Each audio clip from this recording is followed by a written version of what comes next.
E aí pessoal, tudo bom com vocês? Professor Gessé falando aqui. Vamos dar início ao capítulo 4 do caderno 2, tá? É o nosso último capítulo desse livro. E vamos estudar o tema chamado Explosão de Vida, tá bom? Vamos tratar aí da biodiversidade, da classificação dos seres vivos e de como é que eles são organizados pela biologia, tá? O tópico de hoje é classificação dos seres vivos, certo? Então, desde o surgimento das primeiras formas de vida, lá no início da vida na nossa Terra, a diversidade cresceu ao longo das eras, tá bom? Com a evolução das espécies, né? A diversidade foi aumentando, o número de espécies foi aumentando, tá bom? E aí, atualmente está descrito mais de 1,7 milhões de espécies. Não é pouca coisa, é muita variedade, tá bom? E apesar, né, de apresentarem muitas diferenças entre si, também apresentam características em comum. Dentro desse grupo enorme de espécies, a gente tem animais, vegetais e outros seres vivos que apresentam características parecidas, tá? Por exemplo, aqueles que nadam, aqueles que voam, aqueles que rastejam, tá bom? Aqueles que têm pelo, aqueles que têm pena, certo? E dentro dessa variedade e com essas características em comum, a gente tem uma certa classificação que foi sendo feita ao longo dos tempos, desde a antiguidade. Propriamente filósofos fizeram essa classificação e a gente vai estudar essa classificação desde aquele tempo até a classificação atual.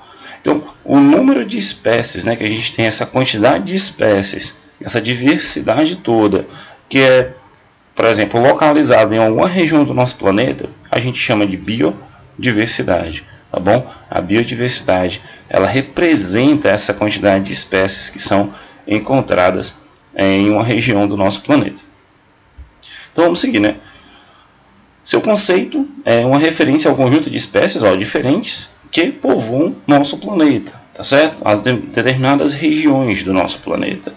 Então, desde a antiguidade, né, pensadores, filósofos tentaram classificar e organizar esse tanto de espécie que existe aqui, ó. Aristóteles, por exemplo, né, um filósofo grego que viveu aí no século IV a.C., ele usou vários critérios para agrupar os animais, entre eles a semelhança, né, da organização corporal, aqueles que tinham asas, aqueles que tinham nadadeira, né, aqueles que não tinham pernas, que só rastejavam. Então, ele já tinha esse pensamento desde a antiguidade. Né, hoje, cerca de 13 mil novas espécies são descobertas e descritas a cada ano. Então, ao longo dos tempos, desde a antiguidade, com Aristóteles, novas espécies foram sendo catalogadas, foram sendo descobertas, tá bom? E aí, sempre teria que encaixar dentro daquela classificação, para você fazer uma espécie de organização dentro, tá bom? Dentro desse número de espécies, a classificação, ela foi sendo mantida, mas isso foi um desafio muito grande, né, para os cientistas ao longo do tempo, tá, para os biólogos, classificar esse tão grande número de espécies aqui dentro de uma classificação, tá bom? Então, ainda existem muitas formas de seres vivos a serem encontradas, identificadas e catalogadas em registro biológico. Dentro da nossa biodiversidade do nosso planeta, ainda existem coisas que a gente não sabe, tá? Elas estão lá, mas ainda precisam ser descobertas. E esse trabalho aí também fica para vocês, tá bom? No futuro, futuros biólogos, pesquisadores, cientistas, tá? Que trabalham aí com a classificação dos organismos. Aí a gente tem aqui uma representação, uma imagem, tá, de um pouco do que a gente pode ter na nossa biodiversidade, né? Os animais da savana, das regiões tropicais, certo? Os vegetais, tá bom? Répteis, mamíferos, aves, certo? Felinos, tudo isso a gente encontra no nosso planeta e é necessário ter uma classificação, como se fosse uma biblioteca, tá bom? Dentro de uma biblioteca você tem as subdivisões de tudo o que você encontra na parte da matemática, da geografia, da história, da língua portuguesa. Na natureza, para ser estudado, os biólogos também fizeram isso. Eles classificaram de acordo com a semelhança, tá, os animais mamíferos, as aves, os peixes, os répteis, as árvores, né, os vegetais, dentro de classificações que a gente vai estudar, tá bom? Com os avanços da evolução, a embriologia, a genética, o estudo do DNA, que a gente estudou nas moléculas orgânicas, foi possível fazer uma classificação mais específica ao longo do tempo, tá bom? Então, vamos lá. A classificação dos seres vivos. Como foi que começou? Eu coloquei aqui em destaque esse nome aqui, ó. O primeiro grande passo para se elaborar um sistema de classificação biológica foi dado no século XVIII, né, pelo cientista sueco Linneu, tá? Carl Linneu. Esse rapaz aqui, ó, foi ele que deu aí o grande passo, né, um grande naturalista, biólogo, para fazer uma classificação mais efetiva dos seres vivos. E ele dividiu, tá? Ele fez essa classificação, né, ele propôs uma divisão dos seres vivos em dois grandes reinos: o reino animal e o reino vegetal. Ele chamava de reino tudo aquilo que englobava os animais, e o reino vegetal tudo aquilo que englobava, tá, as plantas. Então ele falava, ó, dentro da natureza a gente vai classificar, a gente vai propor essa divisão, né? O que é animal, o que é vegetal é animal. A gente vai fazer um grupo dos animais e um grupo dos vegetais, né? Essa divisão ela foi aceita e usada durante vários séculos, certo, pessoal? Desde lá o século XVIII, uma vez que trazia muitos avanços em relação ao que se propunha anteriormente, tá, lá para Aristóteles e os demais naturalistas. Então esse aqui foi um grande passo, tá? A divisão que Linneu fez nesse reino animal e reino vegetal foi um grande passo para a biologia na época. Entretanto, né, reunia seres com diferenças distintas que não seriam adequadas para o mesmo grupo. Tinha, por exemplo, seres aqui dentro do grupo dos vegetais, né, que não faziam fotossíntese, tá bom? Por exemplo, tinha seres aqui no reino animal que não se encaixava tão bem, tá, dentro do reino animal, assim como também no reino vegetal. Um exemplo é os fungos, tá? Os fungos eles eram classificados dentro do reino vegetal, só que aí eles se alimentam de matéria orgânica em decomposição, tá? E as plantas que são autotróficas ficariam no mesmo grupo, né? As plantas que são autotróficas, que produzem seu próprio alimento, tá? Elas estavam aqui dentro do reino vegetal, e o fungo ele necessitava aí da matéria orgânica em decomposição, então ele não produzia seu próprio alimento. E aí eles ficavam dentro do mesmo grupo, e aí não dava muito certo isso. Então, em 1968, um pouco mais na frente, né, gente, um ecologista, né, estadunidense, Robert Whittaker, propôs uma nova classificação, pela qual os seres foram distribuídos em 5 grandes reinos, tá? Então imagine o reino aí como os setores de uma biblioteca, né? Como os setores de uma classificação. Então ele dividiu aí o reino Monera, reino Protista, reino Fungi, reino Plantae e reino Animalia. Então dentro de cada um desses reinos a gente tem seres vivos com características semelhantes, tá bom? Dentro do reino Monera, por exemplo, a gente encontra aí as bactérias. No reino Protista, os protozoários. No reino Fungi, os fungos, ficou um reino só para eles, galera, tá bom? E com seres que tinham características próximas a eles. Reino Planta e o reino das plantas, tá bom? Pode ser chamado de reino das plantas. E o reino Animalia é o reino que a gente encontra aí todos os animais, tá bom? Também estadunidense Carl Woese, muito legal os estudos que esse rapaz aqui fez.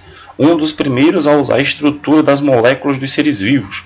Então já foi um outro avanço, tá? Dentro dessa classificação aqui, ó, essa classificação a gente utiliza muito hoje, são os 5 grandes reinos, tá? E aí a gente tem ainda os estudos de Carl Woese, né? Ele fez um estudo mais aprofundado. Olha o que ele utilizou. Ele estudou a estrutura das moléculas dos seres vivos, aquelas moléculas orgânicas e inorgânicas que a gente estudou no capítulo passado. Ele utilizou aqui para fazer essa análise, né? Principalmente o DNA e o RNA, que é aquele ácido desoxirribonucleico, e o ribonucleico, né, galera? Que são os ácidos nucleicos que a gente estudou, para estabelecer relações de parentescos evolutivos entre eles.